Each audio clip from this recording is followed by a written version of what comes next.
नमस्कार दोस्तों, आज के इस कालखंड में आपका स्वागत है।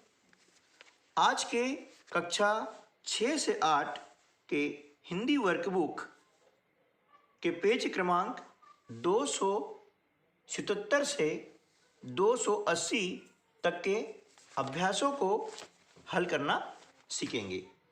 आज के इस कालखंड का शीर्षक है वाक्यांश के लिए एक शब्द, जिसे हम अनेक शब्दों के लिए एक शब्द के नाम से भी जानते हैं।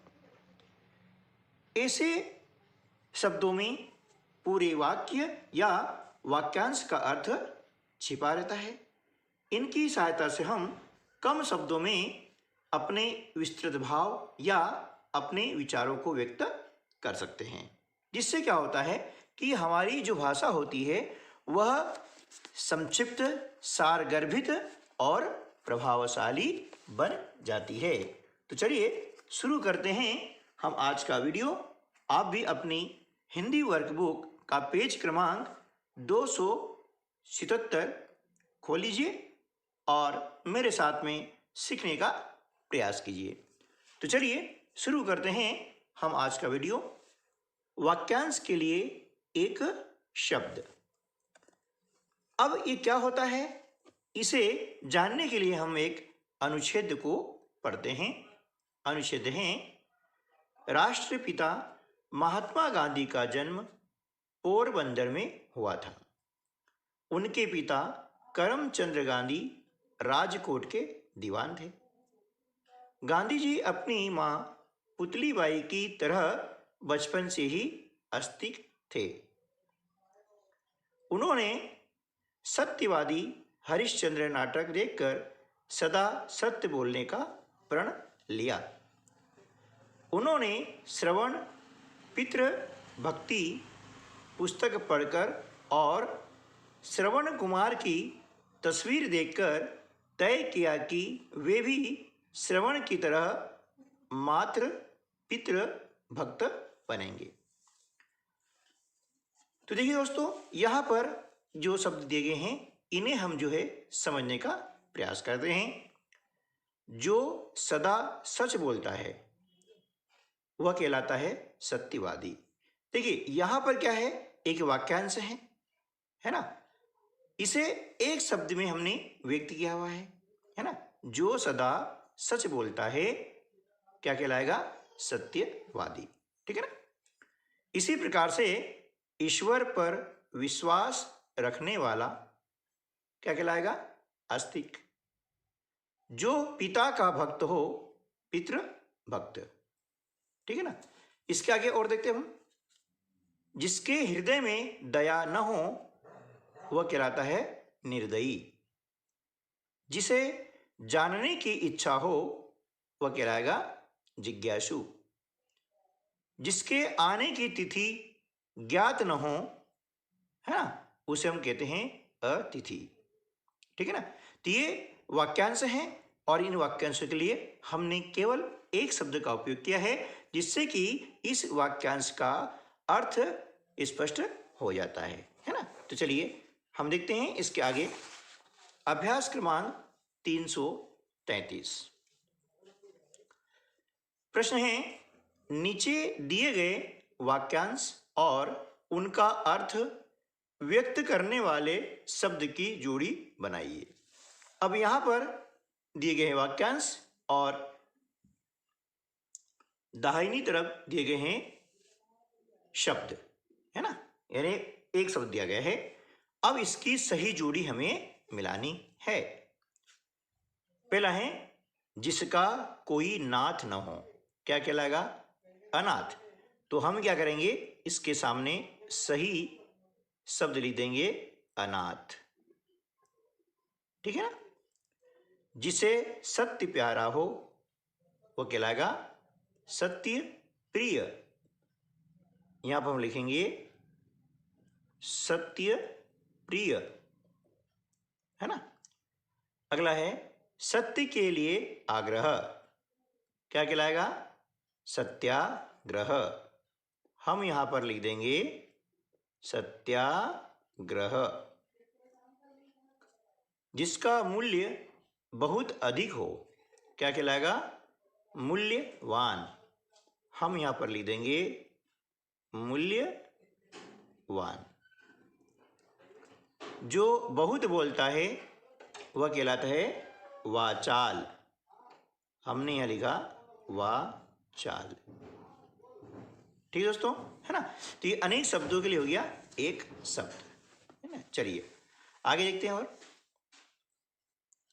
अब यहां पर एक शब्द दिया गया है और इसकी जोड़ी हमें मिलानी है वाक्यांश से, है ना। तो देखिए, निर्मम यानी जिसके हृदय में ममता न हो, तो इसका संबंध क्या है? इससे बन जाएगा। तो यह मैं यहां पर लिख देता हूं 1 नंबर, यानी आपको जो है अपनी कॉपी में यह जो शब्द वाक्यांश है इसे इस शब्द के सामने लिखना है। ठीक है ना। अगला है कथनीय, यानी जो कहने योग्य हो। ये 2 नंबर, ये यहां पे आ जाए इसके सामने। देय, जो देने योग्य हो। ठीक है ना। निर्भय, जिसे कोई डर न हो। मनोहर, जो मन को हर ले। ठीक है ना, इस प्रकार से। चलिए अगला अभ्यास क्रमांक 334। निम्नलिखित प्रश्नों के उत्तर लिखिए। गांधी जी का जन्म कब और कहां हुआ था, है ना। तो यहां पर आ जाएगा गांधी जी का जन्म, है ना, 2 अक्टूबर 1869 को, है ना, गुजरात के पोरबंदर नामक स्थान पर हुआ था। ठीक है ना, पोरबंदर नामक स्थान पर हुआ था। गांधी जी श्रवण पितृभक्त पुस्तक पढ़कर क्या बनना चाहते थे? तो गांधी जी जो है श्रवण पितृभक्त पुस्तक पढ़कर के मात्र, है ना, पितृभक्त बनना चाहते थे।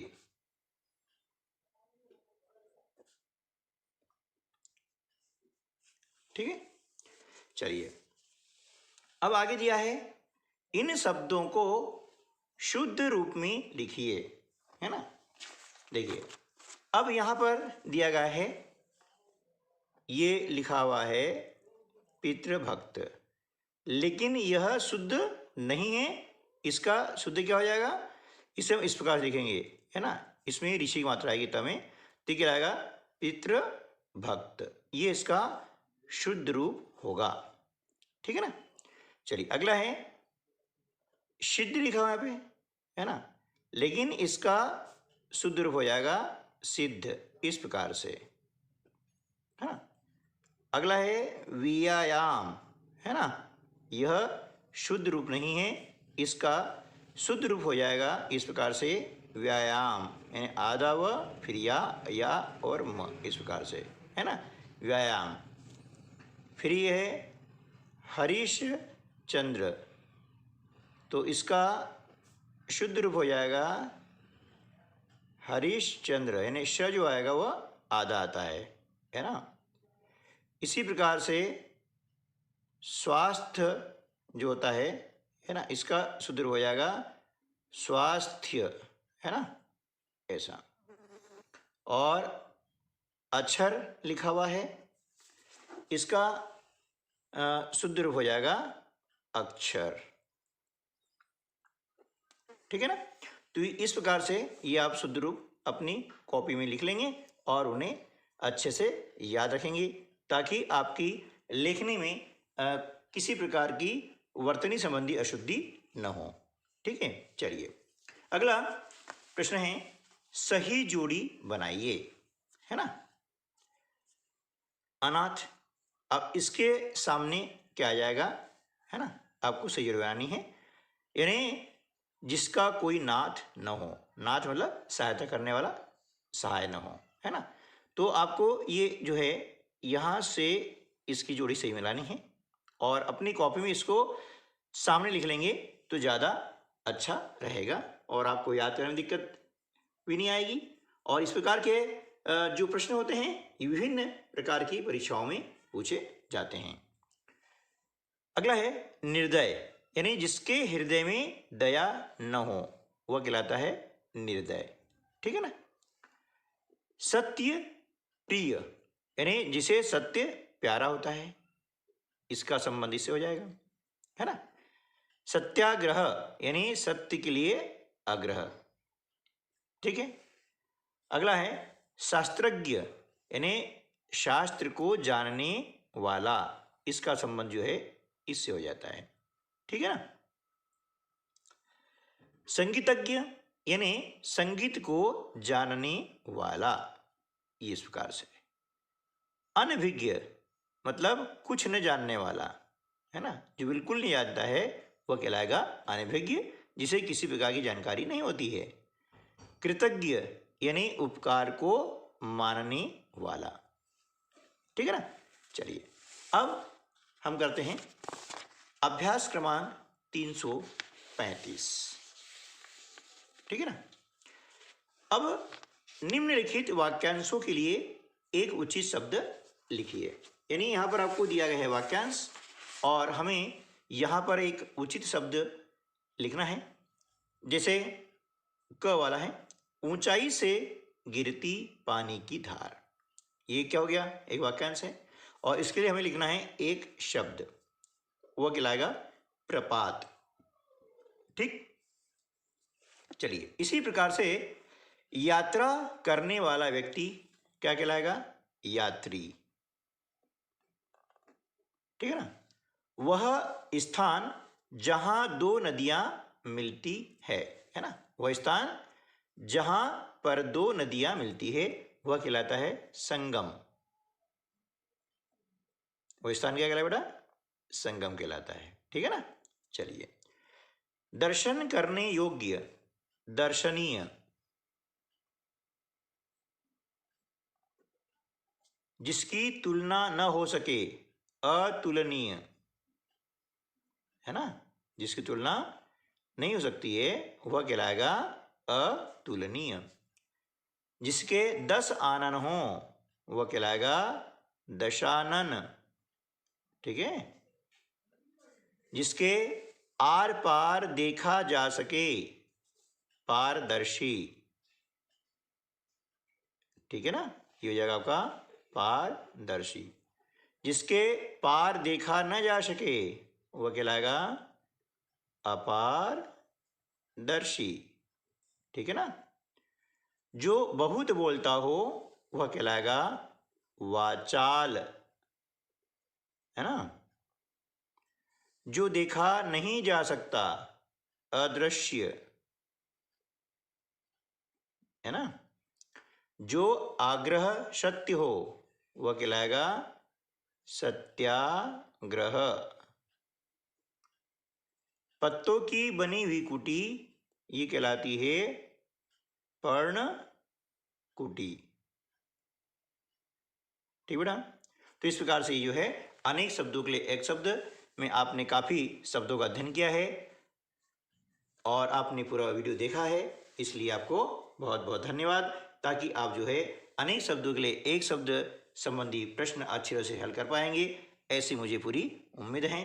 तो मिलते हैं अगली वीडियो में, तब तक के लिए नमस्कार, जय हिंद,